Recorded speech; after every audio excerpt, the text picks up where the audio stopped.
আসসালামু আলাইকুম। আমার কবুতরের বাচ্চার পক্স বের হয়েছে, এই যে দেখতে পারেন। এই যে পক্স চোখের কাছে, তো এর আগে পক্সটা সারছিল, দুইটা হয়েছিল। ওই দুইটা চুন এবং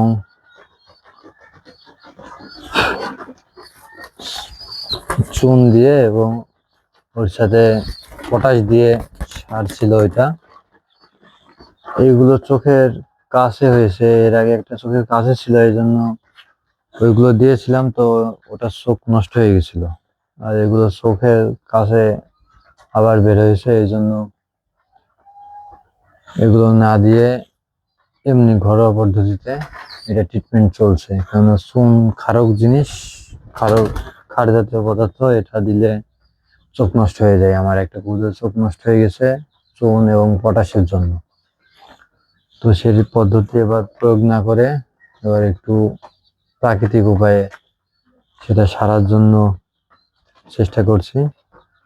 আপনাদের কাছে যদি কোনো পরামর্শ থাকে তবে সে পরামর্শটা দিয়ে থাকবেন, যাতে পোস্টটা দ্রুত সেরে কবুতরটা সুস্থ হয়।